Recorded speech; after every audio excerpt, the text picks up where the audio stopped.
What's going on, everybody? TheKennyDubz here with another Mega Man X character overview. Today we're going to be talking about Swimsuit Layer because she released it soon in the global version of X. So let's jump into it. Alright, so here we are with Swimsuit Layer. I went over a little bit in my character preview video as per usual, but here we're looking at her again. So real quick refresher, her skills are F Splasher, perform a dash forward to all targets, damage all targets along the path, and take no damage while the skill is active. And after using F Splasher 3 times, next F Splasher you perform will do 25% increased damage with 20% more damage with increased dash speed and range, which is very, very nice. So let's take a look at the modifier chips we have here. We have power increase, increased damage by 5% before enhancement. We have quick move, increase the dash speed before enhancement by 20% and hit register by 20%. And we have Chilling Water Path. After performing F Splasher 2 times, next F Splasher you use will be enhanced, which is very, very nice. And you'll probably end up using this skill right here, or this modifier chip right here, in most instances. This will be nice for maybe, say, like race mode, or you can use this in PvP as well if you just want to kind of rush down the opposition or just get away from them quickly, because you'll have increased dash speed and increased range, or hit register range, not actual increased range. So for the second skill, we have Watermelon Slice. Forcefully slice a target as if it's a watermelon to deal damage and make it immobile. After performing it 3 times, the next Watermelon Slice will deal an additional roughly 21% damage and cause the target to be immobile for a longer duration, which again is quite nice. For the modifier chips, we have Power Increase, increase damage rate before enhancement by 5%. Directional Guide, the time the targets are immobile before enhancement is increased by 50%, but the damage dealt is reduced by 25%. I think this is a fantastic modifier chip here. If they're immobilized for more time, we do less damage. I think that's a very, very good trade-off, to be honest. And then Heat Killer, after performing Watermelon Slice, after performing 2 Watermelon Slices, the next Watermelon Slice will be enhanced. And I think probably like this one is really good. This one isn't bad, but I think just having the longer duration on the immobilize is very, very nice. As the longer something is immobilized, the less it can, the less time it can move away from you, use any kind of offensive or defensive skills. So that'd be really, really good in PvP as well. For the passive skills, we have Showtime. You're not suffer negative effects from using S Splasher. Sexy Bathing Suit. When landing a weapon hit, there's a chance to gain increased crit, enhanced crit, increased crit rate by 14.4%. Stacks up to 10 levels. That's pretty good. Roughly 14.5%. Showdown. When you hit the target with a shield, increase damage by 20%. This wording kind of weird. Says when you hit the target of the shield. So basically, if something has a shield on it, increased damage you deal by 20%. So you do more damage while they have a shield, which is very, very nice actually, because shields are pretty important in PvP. And having more damage while they have a shield is better for shield busting. Melee Mastery, increased damage by 20% when equipping a melee weapon. That's fantastic. You equip a melee weapon, you do more damage.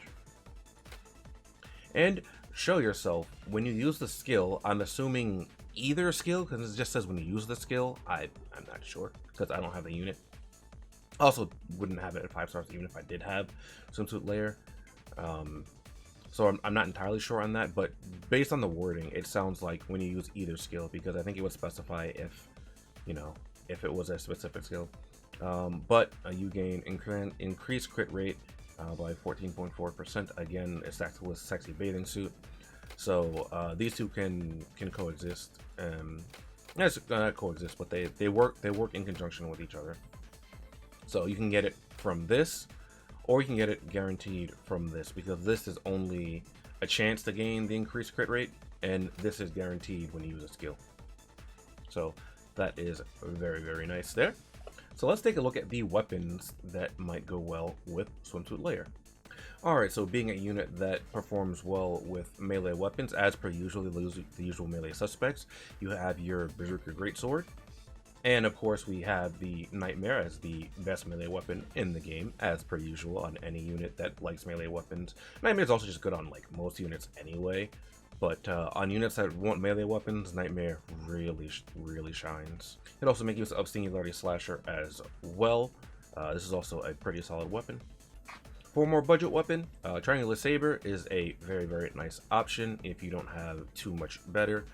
You can get it for free, so that's why I'm recommending it here, just because you don't need to play any gacha to necessarily get this weapon. While you can get it through the gacha, you can also get the memory sword from free each day from the boss challenges. You can use Doomblade as well, but I think the other weapons I mentioned are a lot better. As Doomblade, while it's not that Doomblade is bad, it's that it's a type of weapon, it's the type of melee weapon that is pretty bad in comparison to the type of weapon that, say, Nightmare is, right? But Doomblade is a decent option as well if you have this to make use of. And one weapon I wanted to give a special shout out to is actually the Crimson Scythe. This weapon is not really for use in PvP. However, in PvE, it is very nice because it has a hidden skill that actually has the capability of healing you when you defeat enemies. So if you're using Swimsuit Layer, or maybe just any real melee unit in PvP, in PvE, Crimson Scythe with his healing hidden skill is a fine option as well, just so you have some sustain to go along with your character, you know, alongside whatever cards you have that might heal as well. Okay, before I move on real quick, it's probably like pretty common knowledge for this, but you likely want to use a Sting Chameleon chip if you're using a melee weapon in PvE or PvP. Maybe even in PvE, depending on what game mode you're playing, because Sting Chameleon just offers you the 2 seconds of invulnerability when you get hit, and that's just really good in general, like, right? Like, having iframes is fantastic, and this is a very good chip to have in PvP as well. You can make use of Bite if you really want. I wouldn't really use this in PvE or PvP, as you get stacks of attack as you get hit with this, and you really would want to prefer like not getting hit with that. And a very interesting option is actually Yellow Devil. You can randomly remove a buff when you attack with a weapon. Now for this, I would prefer like a more ranged weapon, and probably have this alongside something else that's that's more, you know, have this like on your sub weapon, right? Not on what you choose to be like your main damage. You're like, yeah, well, I wouldn't want to have this on my Nightmare, you know. But I also don't think this is that great of an option, but it is something that you can use if you want to go for, I guess, more of a non-standard build. But Sting Chameleon is going to be the option you want to use most of the time. Okay, and then real quick, alongside the melee weapon, you have your usual suspects you may want to have in your sub-weapon slot, or, you know, just in conjunction with Nightmare melee weapons in general. So you can have this in your main weapon slot, and then Nightmare on your melee weapon on your sub-weapon slot. It doesn't matter all that much, but of course, we have the Explosive Blower here. Those of you that know what Explosive Blower does, it can stun, and it's a really good weapon. It has stun and it has knockback. Another good one, the Gator Fangs.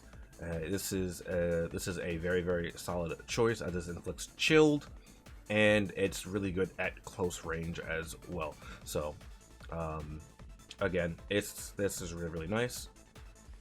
Freezing Dominator, another good weapon as well to pair with them. Freezing Dominator gets you a shield, it inflicts chilled, pretty good weapon all around. And if you're not Freezing Dominator, you can always go with the Snowy Spray Gun. This is just a worse version of the Freezing Dominator, but it is available for free, so that is an option for those of you that don't have Freezing Dominator.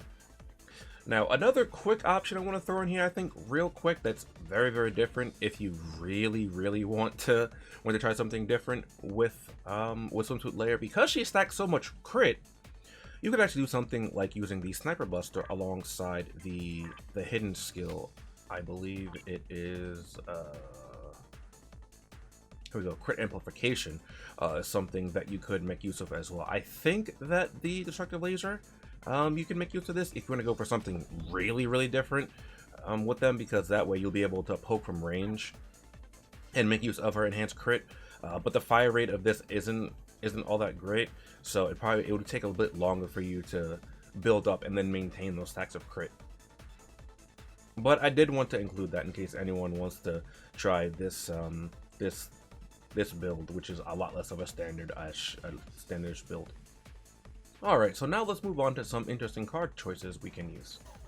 So, kind of as per usual, depending on what game mode you're using the characters in, will determine what cards you want to use. But, as you know, it's just a kind of general rule of, I guess, PvP. Player Killer is always a fine option to have on units in PvP. So, cards like the M. Bison card, Akuma's Master of the Fist. It's worth noting that, I don't think I mentioned this before, but this will stack with any iteration of Player Killer because it's not called Player Killer, so this will stack with any other cards you have that have Player Killer in them because it is named something different, so that's very, very good to know as well. And then, of course, we have the Life Aura card from Base EXE, which you can purchase from the shop. And the Sigma X4 card. I actually forgot that I had purchased both of these so that I wouldn't have to keep going to the shop to show them, but both of these have Player Killer, which you can access as well. Now, for a few other card combos, or card choices you can pick from, another card that's actually would be quite interesting with Layer because she can easily inflict Immobilize, are cards that have Immobilize special attack, like the Blanca card here from the Street Fighter collaboration, which is, it's a limited card, so I'm kind of iffy about including this one, but I figured I should include it just because it does have the Immobilize special attack. So I've been having actually trouble trying to find cards that have this skill because I guess I don't have many in my Taiwan account, but the skill of Melee Amplification is a good option, as well as if you are using melee weapons, your damage will be increased by X% when you have this equipped, which will work in conjunction with the amplification that Swimsuit Layer has inherently. There's also melee adaptability as well as a skill which you can use. Here we are, the Z Saber card. Or, I'm sorry, yeah, the Z Saber card, which you can get from the shop, as well as melee adaptability. So you can use this. I'm a little lukewarm on this one though, because this does offer damage mitigation, but Layer doesn't have too much damage mitigation in her kit inherently, so I don't think this will make too much of a difference. But it is an option that you can opt to put onto your Layer if you so desire. Alright, I think that just about wraps up what I want to go over with Swimsuit Layer. She's an alright unit. I've already spoken a little bit of my thoughts about her on the tier list video I put up recently, so if you're interested in where I think she fits into the PvP from a PvP standpoint, you can check that out. Maybe I'll have a card somewhere around here. So there is that. I don't think Layer's too bad of a unit. She's pretty interesting. I do think she leans a bit more towards PvP than in PvE because she has stuff like she has the inherent stuns in her kit, which is quite nice. You do want to be able to use your skills. You can get the enhanced ones. So something that you can do actually is just use your skills and not hit anything in particular, because you just need to have your skills resolved. They don't have to necessarily hit something, so that when you go to engage, you can have your enhanced skills. You just kind of have to remember where you are with your skills and if they're enhanced or not, or if the next use will cause them to be enhanced. You can also just build up your crit chance like that by using your skills, so that's very, very nice as well. And she has inherent showtime and does the more damage to shields, so that's pretty good. Like I said, I don't think she's not bad in a PvE, but I think from a PvE standpoint, where she would shine are boss stages, and just because you would be able to more easily build your crit that way. Specifically raid bosses, I think she would be fairly decent at because of her crit stacking. I think she'd be good there, and her melee amplification. So like you just spam the sinister greatsword. I think it's what the Magnum Hollow longsword is called from Monster Hunter. I honestly don't remember what it's called. I also think it's a longsword, so maybe it's not called Sinister Greatsword. I think it might just be called the Sinister Shadow Sword. That makes a lot more sense since it's a longsword. Anyway, I'm getting distracted. So yeah, hopefully this video helped you out and get a little bit of understanding with Layer. For those of you that are going to be pulling for her, good luck, and yeah, let me know what you think about Swimsuit Layer down below, and I'll catch you next time. Later.